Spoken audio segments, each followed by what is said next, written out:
Pessoal, obrigado, agradeço o convite, parabéns à gestão do CREFIT pelo que está fazendo. Isso é muito, muito importante para a nossa profissão. Acho que já ficou claro aqui, não só para quem está aqui, como para quem está ouvindo aí pela internet também, a extrema importância de eventos como esse, tá certo? Eu vou fechar o evento, então, assim, eu sei que quem está aqui ou quem está ouvindo de casa já está um pouquinho cansado, já ouviu várias coisas, mas eu peço que vocês se concentrem, confiem em mim aqui, porque eu vou fazer de uma forma extremamente objetiva, clara, fazendo analogias, de uma forma bem leve, para facilitar o entendimento ou reforçar o entendimento de algumas coisas que com certeza já foram ditas aqui, mas a minha intenção é fazer quem está ouvindo aí, de alguma maneira, sair diferente daqui, né, com algo diferente aí para a sua prática clínica, tá certo? Bem, engajando a PBE para mudar a sua carreira e a sociedade para melhor, né? Eu acrescentei ali, pedi para o pessoal acrescentar, para mudar a sua carreira e a sociedade para melhor, porque justamente a minha carreira, ela mudou, né, quando eu comecei a entender e inserir isso no meu dia a dia clínico, a prática baseada em evidência. E, na verdade, isso não deveria mudar a carreira, na verdade, isso deveria vir de base, né? Base desde lá de trás, às vezes, num ensino fundamental e médio com pensamento científico, coisas que muitas das vezes a gente não é direcionado, e nas instituições de ensino superior, onde a base, assim como é biomecânica, fisiologia, neurofisiologia, uma das bases é justamente entender um pouquinho de ciência, né? Falar de prática baseada em evidência. Então, a ideia é também mostrar um pouquinho disso aqui e o quanto isso é de extrema importância, não só para a nossa carreira, pessoal, mas também para a sociedade, para que ela colhe os frutos, como já foi provavelmente dito aqui várias vezes, tá? Aqui estão minhas formações, só para falar para vocês rapidinho, a minha linha de pesquisa sempre foi voltada para gesto esportivo, fototerapia, mas hoje eu não atuo, digamos que com esse direcionamento. Basicamente, eu lido com pacientes que têm dor em coluna vertebral, tá, pessoal? Agudos, crônicos, e eu falo isso por quê? Porque antes de toda a minha trajetória a nível de pesquisa, a nível acadêmica, como já foi citado aqui, eu sou fisioterapeuta, né? Assim como muitos de vocês que estão ouvindo aí, que não estão ainda na graduação, né? Eu lido com pacientes todos os dias, sei das dificuldades, né? Sei e aprendi o quanto é importante minimizar a chance de errar. E como que a gente minimiza a chance de errar? Inserindo ciência e ciência de boa qualidade no nosso dia a dia clínico, tá certo? Pegando um gancho aqui que eu ouvi, como foi falado, eu coordeno um curso de pós-graduação ali em São José dos Campos. Ele existe há 8 anos, pessoal. E há 8 anos é um disseminador de prática baseada em evidência para a nossa profissão, óbvio aí, no caso, na área musculoesquelética, na área traumato-ortopédica. Então, a gente tem muito orgulho do que faz ali. Por quê? Porque é isso que realmente muda a vida do clínico e, naturalmente, isso chega nas pessoas. As pessoas que vão ser atendidas por essas pessoas. Ok? Bem, dito isso, até porque eu não estou aqui para falar de mim, né? Estou aqui para falar de prática baseada em evidência, engajamento. Pessoal, o que é engajar, né? Tem várias similaridades aí, mas uma delas, que a gente pode pegar até de uma forma mais informal, é vestir a camisa, né? Então agora, nesse momento, vocês já ouviram muita coisa aqui, eu pergunto para vocês, vocês vestem essas camisas que estão aqui? Então quem olhar com calma ali vai com certeza ter um entendimento sobre como a ciência ela é útil aí para o clínico no dia a dia. Então, eu vou fazer essa pergunta agora, a gente vai discorrer algumas coisas e depois vou fazer novamente, ok? Bem, inserir ciência no dia a dia clínico é importante? Um questionamento, vamos lá. Pessoal, eu acho que já está claro para todos aqui, pelo que foi falado, que a gente diminui custos, sim, custo-efetividade, inclusive, como foi falado, quando a gente insere ciência no dia a dia clínico. Vou dar um exemplo bem simples, assim. Exames de imagem, foram citados aqui. Pessoal, pedir um exame de imagem precocemente pode, por exemplo, para um paciente que tem dor lombar, trazer malefícios para ele. Inclusive trazer mais custos, seja para o sistema de saúde, seja para qualquer outro tipo de situação. Não é? Ofertar um placebo, ofertar algo que não é adequado numa condição clínica, pode fazer com que gere mais custos. E isso é um malefício, não só para o sistema em si, como para a sociedade em geral, a nível até de resultado clínico, certo? Bem, diminuição de riscos, né? Acho que é óbvio, a gente inserir ciência, a gente evita situações que possam gerar, por exemplo, efeitos colaterais no paciente, só para exemplificar aqui. Maior chance de sucesso, né? Tem um errinho ali, o E, trocar o E pelo A. Oferecer o melhor para o maior interessado. Quem que é o maior interessado, pessoal? Somos nós. O maior interessado é o paciente, né? Tudo isso, quando a gente fala de prática baseada em evidência, é direcionada para quem? Para quem está com a condição clínica em si. Então isso, a gente tem que às vezes parar para pensar esse tipo de situação. Embasamento, atualização, aí é para o profissional. E olha aquela última palavrinha que está ali. Acho que isso aqui é o laser, né? Autonomia. Pessoal, uma das melhores coisas que podem existir na vida é a gente ter autonomia para tomar uma decisão. Óbvio, autonomia essa de preferência direcionada por dados concretos, sim? Às vezes a gente vê tanta gente boa na nossa profissão, né? Muita gente esteve aqui hoje, está aqui hoje, mas a nossa autonomia, a nossa tomada de decisão vai além, inclusive, da opinião de um grande profissional da nossa área. Por isso que a capacidade de interpretação de vocês, a nossa capacidade de interpretação, ela é importantíssima. Porque se eu tenho esse conhecimento, por exemplo, de como usar a ciência no dia a dia clínico, literalmente traduzir ciência para o dia a dia clínico, eu tenho autonomia. Sim? Então eu não vou precisar fazer o que as outras pessoas estão falando para eu fazer, por mais que seja um bom direcionamento. Eu posso, inclusive, questionar e interpretar melhor aquela evidência disponível. Pensem nisso. Isso é conceitual, mas é muito importante. Ok? Bem, vamos lá, vamos seguir. Pergunta para vocês, não precisam me responder não, mas só pensem aí, ok? Vocês não fazem pesquisa para comprar um celular? Sim ou não? Bom, obrigado, vocês estão me ajudando. Eu estou acostumado com sala de aula, né? Então é sempre assim, normal. Sim, né? Pô, quase que a maior pesquisa que vocês fazem na vida é para comprar um celular, não é isso hoje em dia? A gente não faz pesquisa para viajar, pessoal. Pensa comigo. A gente faz pesquisa, olha, qual é quase o melhor, como é que é o elevador do lugar. A gente pesquisa tudo, não é? Melhor preço, custo-benefício, sei lá, várias situações, não é isso? Bem, principalmente para as mulheres essa, né? Os homens às vezes não ligam muito. Vocês usariam um shampoo que nunca foi testado? Olha, esse shampoo aqui é muito bom, ele nunca foi testado. Vamos testar na sua cabeça? E aí, mulheres, será que vocês fariam isso? Né? Agora eu pergunto, e para tratar o seu paciente? E para escolher cursos de técnicas de tratamento? Será que quando a gente vai escolher uma técnica, vou fazer um curso, sei lá, de alguma técnica específica, eu vou falar assim, será que tem embasamento? Deixa eu ir lá nas bases de dados para ver se isso realmente funciona. Entendem? Às vezes a gente não faz, a gente faz porque um professor falou para a gente fazer, um colega falou para a gente fazer. Lembra da história da autonomia? Lembra da história de tomar a decisão melhor possível? Entra nisso aqui também. Como que a gente pode fazer pesquisa, pessoal, para viajar, para comprar um shampoo, exemplo que eu dei aqui, e não para atender o nosso paciente? Isso não faz sentido. Sim? E óbvio que saber como fazer isso é de extrema importância. Mas vamos lá, vamos seguir. Lembrem-se sempre, acho que isso já está claro para todos, que a ciência está aqui para nos ajudar e não para nos engessar, como muitas pessoas vendem por aí, inclusive inseridas no meio acadêmico. Então a ciência não nos engessa. A ciência, na verdade, muitas das vezes liberta a gente de situações que estão tentando ali nos prender a uma técnica, a um método, uma filosofia. Tá certo? Conceitualmente eu deixo isso para vocês. Mas vamos lá, vamos seguir. Vocês viram esses pilares aqui hoje?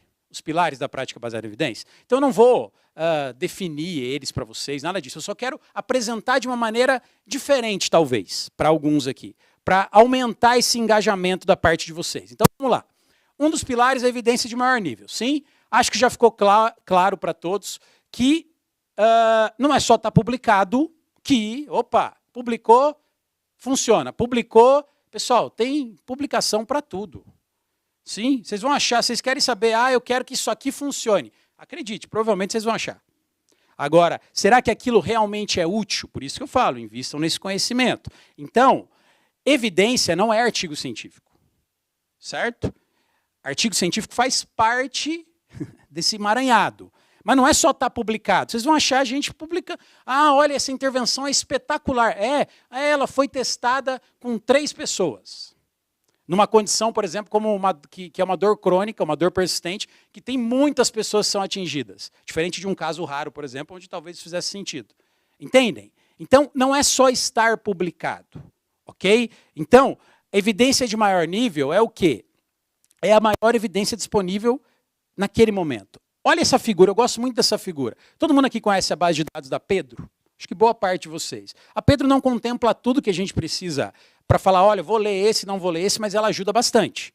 Pessoal, a esmagadora maioria dos estudos não são bem direcionados, não são bem conduzidos. Isso é bom e ruim. Por que é bom e ruim? É bom porque você não precisa ler tanta coisa. Sim?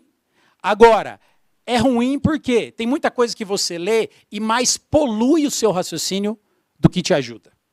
Faz sentido isso para vocês? Então, quando tem coisa publicada que não é bem conduzida, isso mais atrapalha do que ajuda. E, infelizmente, isso é extremamente comum. Ok? Então, o que a gente tem que fazer? A gente tem que ver quais são as melhores evidências. E para cada tipo de pergunta, para cada pergunta clínica que eu tenho um modelo de estudo adequado para responder. Se vocês não têm total conhecimento sobre isso, vocês estão aqui ou quem está assistindo, pessoal, busquem esse conhecimento. Igual vocês buscaram saber de anatomia. Sim? Porque saber o modelo de estudo que responde à pergunta que você clínico tem é de extrema importância. Então nós vamos buscar a melhor evidência disponível naquele momento. Ok? Beleza? Legal. Show, Bruno. Eu tenho uma revisão sistemática com meta-análise de estudos observacionais lá que direcionaram para prognóstico de um paciente. Lindo. Eu sei como é o prognóstico dessa condição clínica. Mas sempre a gente vai ter? Não. Então eu vou pegar a melhor evidência. É um pilar, é parte desse processo. Agora vem para cá. Expertise. Ou vou usar o termo experiência do profissional. Pessoal, experiência ela é importante para um profissional? Sim, experiência é importante em qualquer ramo da vida. Mas ela é suficiente sempre? Eu lido com pacientes que têm dor lombar em diferentes âmbitos, desde clínica e escola até consultório, diferentes consultórios, há 13 anos praticamente. E a minha experiência não contempla tudo que eu preciso para atender um paciente que tem dor lombar. E o que eu tenho que fazer? Olhar, obviamente, todas essas características e olhar os dados, como as coisas estão evoluindo para direcionar o melhor tratamento possível para esse meu paciente. Então não entendam que a opinião do especialista ou a experiência dele não é importante. Ela é, mas cuidado. Porque, às vezes, as pessoas só usam esse pilar. Sim? E um cuidado maior ainda, né? Cuidado com os pseudo-especialistas. Vocês já leram essas frasezinhas que estão aí, ó? Quando alguém começa assim para você, ó, a literatura é controversa. Graduação tem muito isso. Minha abordagem é complexa e imensurável. Ixi, fica com a pulga atrás da orelha. Cientistas não tratam pacientes. O ensaio clínico é o quê, então, né? Sei lá, deve ser uma outra coisa, mas tudo bem. Sempre fiz assim e tenho ótimos resultados. Isso aqui é campeão. Agora, olha esse aqui. Já deve ter falado isso aqui hoje. Na minha prática, funciona. Galera, cuidado. Muito cuidado com esse tipo de situação. Sim, porque às vezes isso quer camuflar algo que não é consistente. Sim, beleza? E que mais nos atrapalha do que nos ajuda. Então, só para vocês terem uma noção aqui, quando a gente fala de expertise, por exemplo, eu tenho lá que a melhor evidência disponível é tal técnica manual para ganhar flexão de quadril. Um exemplo. Legal, eu tenho a maior evidência disponível, mas eu não sei executar aquela técnica, por exemplo. Então, naturalmente, não adianta eu ter a maior evidência disponível se eu não tenho expertise para aquilo. Entendem? Então, entra muito nesse exemplo, por exemplo, nesse exemplo específico que eu estou passando para vocês. E olha para cá, porque isso é uma coisa que eu gostaria de deixar registrado para vocês aqui. Aceitação / preferência do paciente. Aqui, pessoal, é um direcionamento de características clínicas, onde se eu tiver 4, pelo menos, dessas 5 características, eu tenho, digamos que 95% de chance de manipular um paciente com dor lombar e ter sucesso. Não precisa gravar isso, não é a nossa abordagem aqui agora, seria um direcionamento. Sim, 95% de chance de manipular e ter sucesso. Tá. A gente pode até discutir a evidência, mas vamos tomar isso como verdade. Pessoal, vocês concordam comigo que eu posso ter as 5 características, mas se meu paciente, por algum motivo, não tem uma boa aceitação com manipulação, tem algum trauma com uma manipulação específica, pode ser que esses 95%, mesmo ele tendo todas essas características, não seja o padrão que eu vou chegar, o resultado que eu vou chegar com o meu paciente?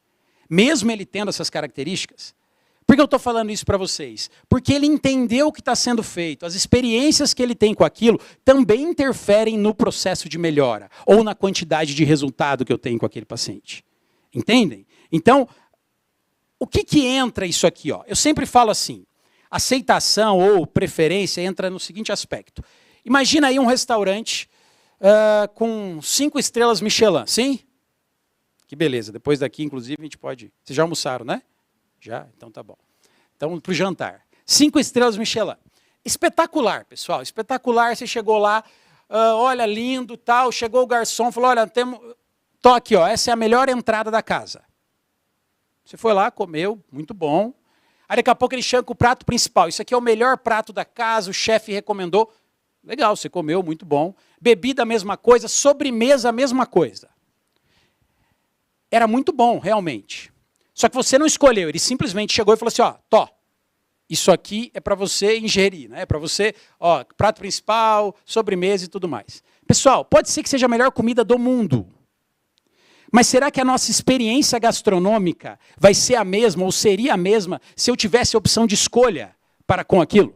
Pode ser até que ele me convencesse, ó, tá vendo essa entrada aqui, ela é ótima por causa disso, disso, esse queijo veio não sei de onde. Ele me convenceu que aquela era a melhor entrada disponível. Agora, se ele simplesmente, vou usar o termo, cuspiu aquilo para mim, não necessariamente a minha experiência é a mesma. Tá, Bruno, por que você está falando isso para a gente? Eu estou falando isso para vocês pelo seguinte, pessoal. Eu posso ter a melhor evidência disponível, eu posso ter expertise para executá-la, mas se eu não falar para o meu paciente o porquê que aquilo é importante, porquê que aquilo vai ser útil para ele, talvez o resultado clínico, vou usar esse termo, não seja o mesmo. Então, um dos pilares da prática baseada em evidência é a aceitação / preferência do paciente, que muitas das vezes é induzida pelo quê? Pela nossa expertise e pela evidência de maior nível. É isso que a gente faz. Eu explico para ele por que aquele exercício, aquela técnica ou qualquer coisa que seja, aquela orientação, é a melhor para ele. Ou eu dou opções para ele e falo assim, ó, eu opto por isso aqui, por causa disso, disso e disso. Cá entre nós, pessoal. Pode ser que tenha um ou outro que não aceite, mas a esmagadora maioria vai se sentir extremamente tratado, extremamente... vai criar um vínculo. Poxa, esse cara está explicando para mim por que isso é melhor. Isso tem uma indicação, uma contraindicação. Então pensem nisso. A palavrinha que tem aqui, ó, é essa aqui, ó. Decisão compartilhada. Apresenta para ele a melhor evidência, por exemplo. Sim? Preferência do paciente e não do terapeuta. O que é isso? É a concordância dos objetivos e terapias propostas. Ali eu coloquei preferência do paciente e não do terapeuta pelo seguinte, porque às vezes o terapeuta tem uma preferência. E aí ele quer induzir o paciente a ter a mesma preferência. Cuidado com isso também. Mas em suma é o quê? A concordância dos objetivos e terapias propostas. Sabe quem faz muito bem isso? Oncologista. Dona Maria, ó, a senhora está com isso, ó, eu indico para a senhora isso, esse tratamento por causa de tais efeitos colaterais que não tem. Em geral, o paciente vai aderir. Por quê? Ele pegou a melhor evidência, vamos dizer assim, usou a expertise dele, decisão compartilhada. Faz sentido? Isso é prática baseada em evidência. Não é ficar recitando artigo científico só. Vai muito além disso. Ok? Então é conceitual e é importante a gente digamos que, para a gente sintetizar tudo o que vocês aprenderam hoje, o que as pessoas aprenderam hoje, isso é de extrema importância. Ok? Aqui eu deixo uma imagem para vocês, normalmente é para eu beber água, mas eu estou sem sede, então eu vou continuar. Ok? A apresentação também é importante, pessoal.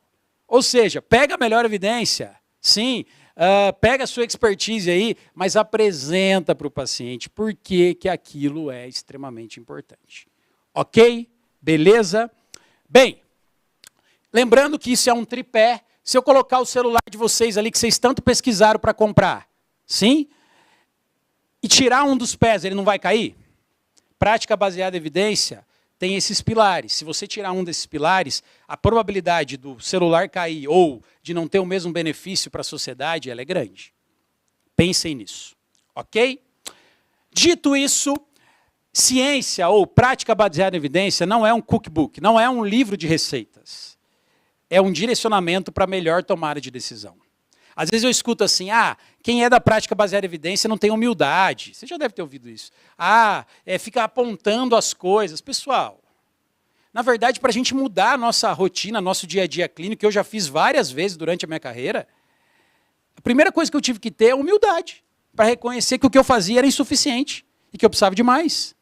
Então, falta de humildade para mim é a pessoa que faz a mesma coisa há 20, 30 anos, quer ter resultados diferentes com aquilo e não aceita outras situações, ok?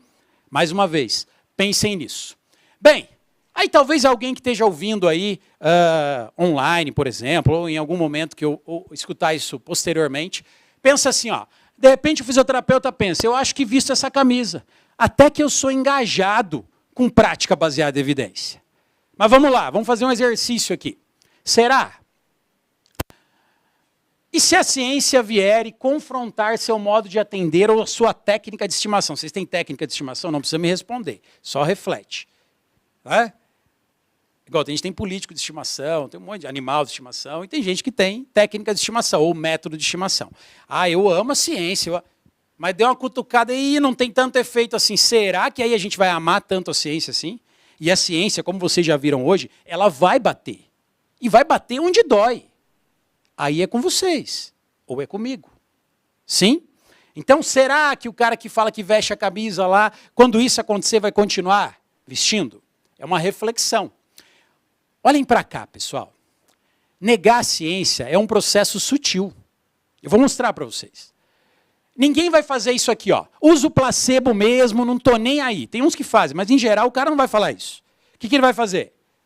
É placebo, mas ajuda meu paciente. Você tem que ver como ele sai daqui melhor. Eu acredito que vocês já tiveram hoje uma palestra, acho que foi a primeira da Lucila, né? Falando de confundidores, provavelmente, efeito de uma terapia, que não é só pela terapia proposta. Eu não vou nem entrar nesse mérito. Né? Não é placebo, mas ajuda.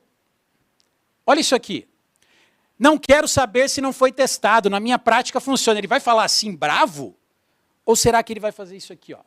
Não é porque não foi testado que não funciona. Meus pacientes falam por mim.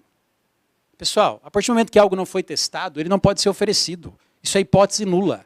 A gente vai falar disso daqui a pouquinho. Então, cuidado com isso. Sim? Olha essa aqui está até relativamente atual, né? Odeio vacinas. Sou anti-vacina e anti-ciência. Alguém vai falar isso? Não, o que ele vai fazer? Sou a favor das vacinas e da ciência, mas não teve tempo, meu político de estimação, meu não sei, não é? Pensem nisso. Sim? Então, cuidado para nós, eu me incluo nisso, não sermos também sutis na negação da ciência. Ok? Bem, pensamento científico versus senso comum. Eu tenho uma filhinha de 6 anos e uma de 1 ano e 2. Os amores da minha vida. Pessoal, eu tento estimular pensamento científico nelas desde já. E nem sempre é fácil. Né? Mas, porque eu acho que isso é até um pouco da pessoa em si, o quanto questiona e tal. Mas isso é uma coisa que é treinável. Eu vou colocar isso para vocês depois. Primeiro, hipótese nula. Se não foi testado, não funciona. Eu assumo que não foi. Bruno, mas e se funcionar? Mas e se não funcionar? E se tiver efeitos colaterais? Entendem? Pensem nisso, reflitam sobre isso. Seja desconfiado, questione com educação, mas questione. Nós temos que ser questionadores. Senso crítico. Pessoal, crenças inadequadas e plausibilidade. Está vendo que está vermelho ali? Vamos lá, vamos seguir aqui. O problema não é a crença, e sim no que ela é alicerçada, em coisas concretas ou não.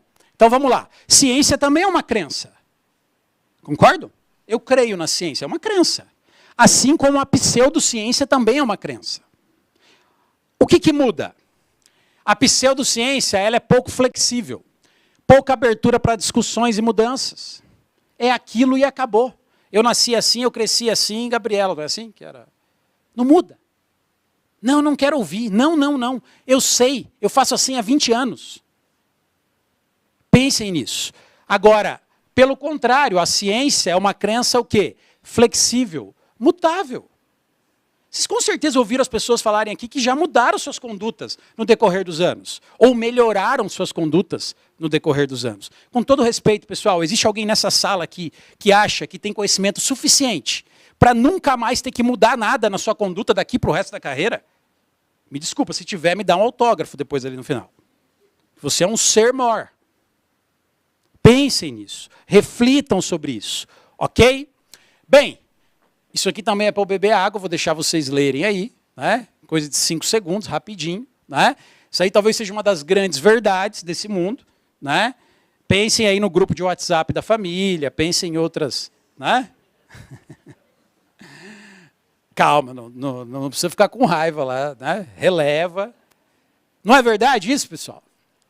É? Quanto mais a gente estuda, é aquela que o professor falava, quanto mais você estuda, mais dúvida que você tem. É verdade. É verdade. Né? Ter plausibilidade é sempre suficiente. Ah, mas isso é plausível, Bruno. Faz sentido. Será que isso sempre é suficiente?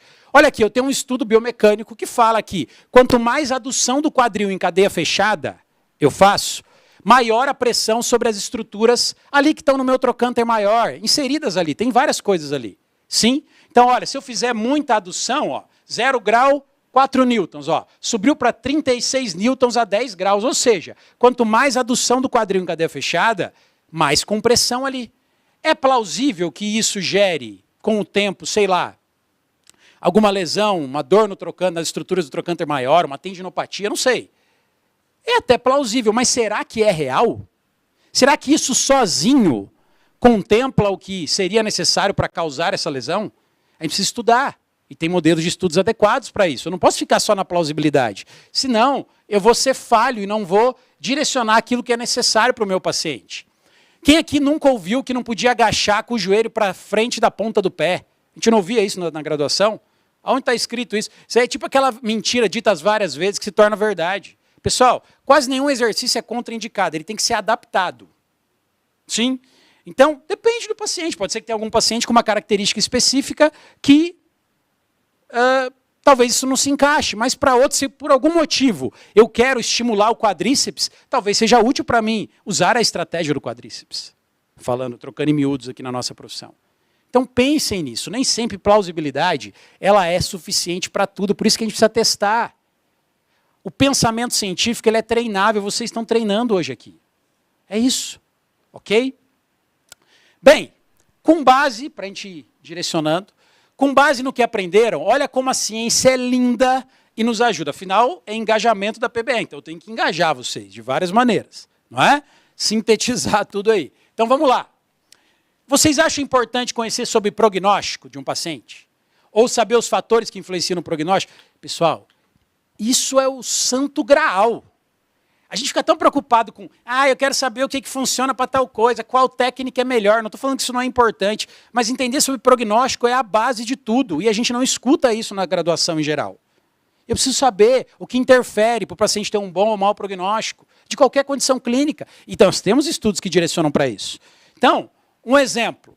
Olha esse estudo que lindo. 1.585 pacientes com dor lombar aguda, que não tiveram intervenção. Certo?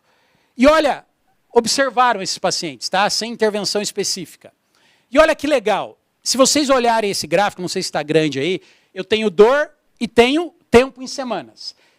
Pergunta, esses 35% aí melhoraram rápido? Sim ou não? Rapidinho, né? Rapidinho, ó. A dor estava lá em cima, ó, em uma semana praticamente zerou. Quais eram as características desses pacientes com dor lombar? Essas que vocês estão vendo aqui, ó. Opa, perdão. Essa que vocês estão vendo aqui, ó. Jovens, dor a menos de 5 dias, intensidade, eita nós, leve. Eu tenho pacientes que não têm remuneração trabalhista, boa saúde física e mental. Ou seja, se esse cara chegar no seu consultório, aliás, esse cara aqui é o cara que vai te indicar para todo mundo, sabe? Nossa, doutor Bruno é um fenômeno da natureza. Na verdade, o fenômeno da natureza é o tempo aqui. Né? Apesar de mim, ele melhorou. Sim? Entende isso? Lógico que eu posso até acelerar esse processo, posso direcionar coisas até melhores. Mas esse cara já ia melhorar, desde que eu não fizesse besteira. Baseado em quê? Nas características dele. Agora, olha isso aqui.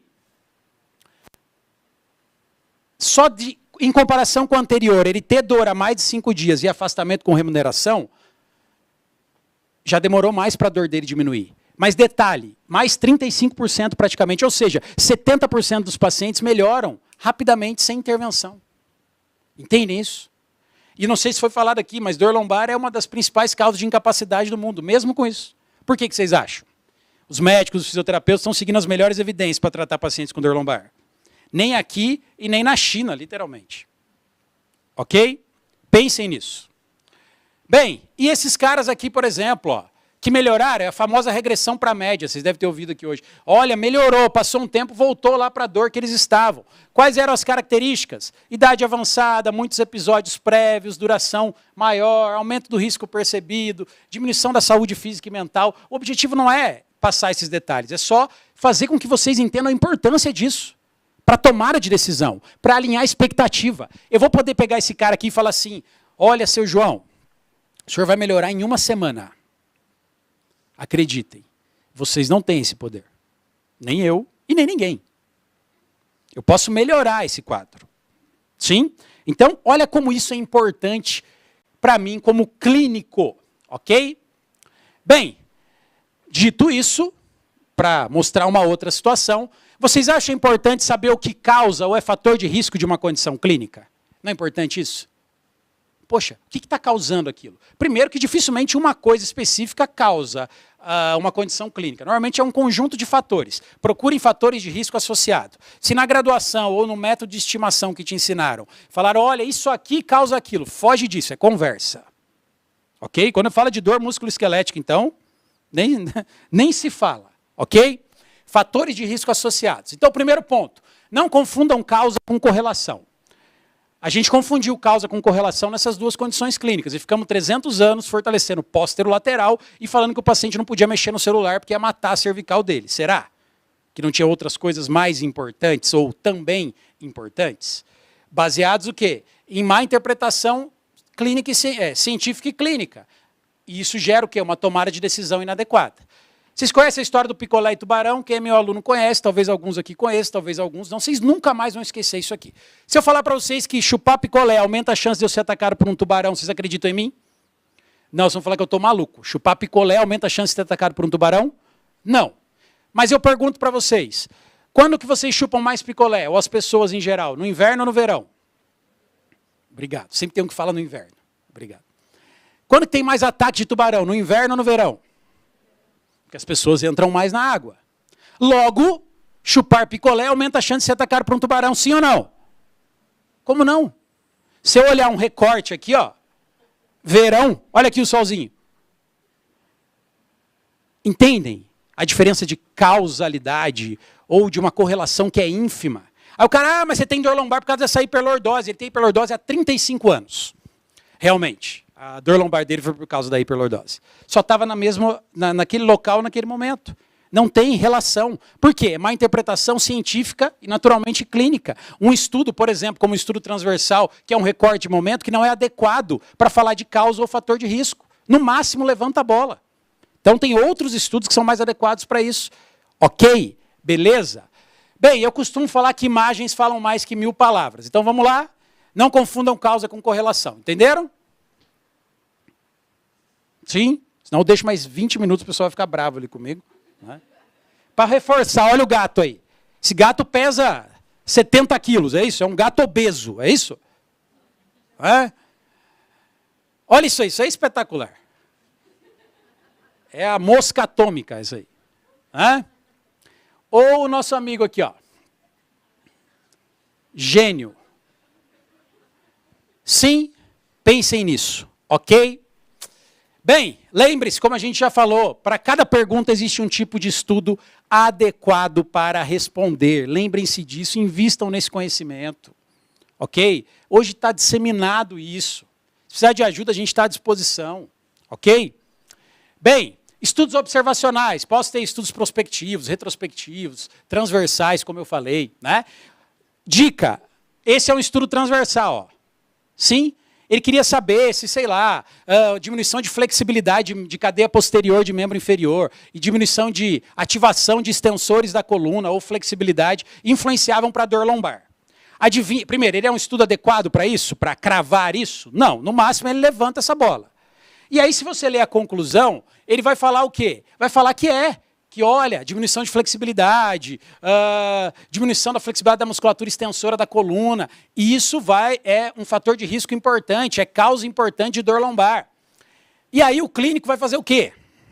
Vai entupir o cara de exercício de bumbum, vai entupir o cara de flexibilidade, e o que vai acontecer com o paciente? Nada. Porque ele se baseou num estudo que não era adequado para aquilo. E por que ele se baseou em um estudo que não é adequado para aquilo? Porque ele não tem conhecimento sobre isso. E isso afeta a tomada de decisão dele. É isso que a gente quer que vocês entendam. E pior, né? Aqui, vamos dizer que ele levasse isso em consideração. Ele meio que já fez um ensaio clínico na cabeça dele. Ou seja, ele já testou que alongar e fortalecer ia resolver. Ou seja, ele já começou a fazer isso. Isso não faz sentido, pessoal. A gente tem que ter muito cuidado com isso. Então, se alguma coisa que dizem que causa, na verdade não causa aquela condição, isso é prejudicial para o clínico e é prejudicial para a sociedade. Ok? Bem, vocês acham importante saber o que funciona ou não funciona no tratamento de um paciente? Primeira palestra já deve ter falado muito sobre isso. Então, vou só sintetizar aqui. Isso é extremamente importante. Até para saber que curso que eu faço, que método que eu aprendo, né? Vocês aprenderam isso aqui hoje, quem não sabia, não foi? Que o primeiro passo é a pergunta clínica, ela tem que ser bem clara, bem delimitada, não é? Falaram de pico, picot, não é? Às vezes perguntam na rede social assim, Bruno, terapia manual é bom? Bom para quem? Comparado a quê? Quando? Sim? Então, quem é o paciente? Qual é a intervenção? Comparado a quê? Qual desfecho? Pode ser que seja bom para a dor, mas não seja bom, sei lá, para amplitude de movimento. A gente tem que perguntar, delimitar a pergunta. Isso serve desde para um TCC de graduação e principalmente serve para o clínico. Ok? Pensem nisso, pessoal. A melhora do paciente não é somente pelo efeito da terapia proposta, acho que isso já está claro para todos aqui que estavam desde o início, né? Olha ali um exemplo, ó. Resfriado. Desde o antialérgico até o chá da avó. Mudou alguma coisa? Não. Ah, mas meu paciente melhorou. Melhorou por outros confundidores. Desde o tempo, que vocês devem ter aprendido, desde fatores contextuais, desde o paciente bonzinho, desde um monte de outra coisa. Por isso que um bom estudo elimina, na maioria das vezes, esses confundidores. E, Bruno, como que eu faço para eliminar esses confundidores? Procuro bons estudos. Eu não vou nem me aprofundar nisso. A base de dados Pedro ela é útil, apesar de não contemplar tudo, né? Tem outras questões. Propriedades de medida válida, o N, coisas que às vezes a gente não acha necessariamente na base, né? Já falamos sobre isso, que a maioria dos estudos são mal conduzidos, então não tem por que ler. Se ele está mal conduzido, não leia, é perda de tempo, é poluição de raciocínio, ok? Lembrando que a escala nos ajuda a separar bons ensaios clínicos de ruins. Mas ela não leva em conta, por exemplo, o N, se ele foi significativo, como foi a intervenção, ou, muitas das vezes, alguns dados da interpretação estatística. Olha esse exemplo, rapidinho, pessoal. Eu tenho lá um estudo Pedro 8, faz de conta, um estudo bem conduzido, que comparou fisioterapia, que é uma coisa que me incomoda, fisioterapia, mas o que foi feito, né? E cirurgia, sei lá, para impacto femoroacetabular, dor intraarticular de quadril. Sim? E aí a cirurgia foi melhor. A curto, médio e longo prazo, faz de conta. Só que quando eu vou ler os métodos, eu vejo que, sei lá, a fisioterapia da história foi só placebo. Foi só situações passivas que não tinham grande evidência para tratar. Eu posso levar isso em consideração? Não, porque não foi comparado. Na verdade, eu posso levar em consideração com uma reabilitação não adequada, mas eu teria que levar, isso seria mais útil se tivesse sido utilizado a melhor evidência disponível do tratamento conservador. E isso eu só vou saber se eu fizer uma coisinha que é extremamente importante, que é ler. Entendem?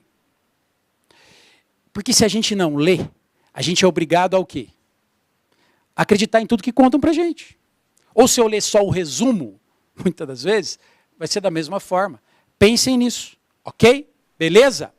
Bem, aqui a gente tem várias situações que podem estar inseridas dentro de um ensaio, comparar com placebo, comparar com nada, para a gente eliminar o confundidor tempo. Olha isso aqui, ó. Isso aqui é um estudo de RPG. Não tem nada contra nenhuma técnica, tá, pessoal? Nem a favor. Eu tenho com o que realmente traz efetividade para o meu paciente e muda alguma coisa em algum desfecho para ele, tá certo?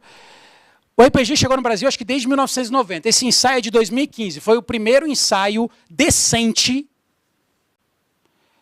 sobre o assunto. Quantos anos depois? Vocês são bons de matemática. 25 anos depois. Lembra da hipótese nula? Não vou nem entrar nesse mérito. Vindo para cá, ele falou que a RPG era melhor do que nada para dor lombar. E as pessoas, nossa, que legal. Pessoal, quase tudo, né? Se eu der um sorriso para o paciente, na verdade, às vezes vai ser melhor do que nada para dor lombar. Então, eu teria que ter uma coisa mais robusta para ver se isso realmente é efetivo. Comparando com outro método, verificando outras situações. E como que eu sei disso? Esse era um estudo bem conduzido, pensando na nota da Pedro. Eu sei se eu ler.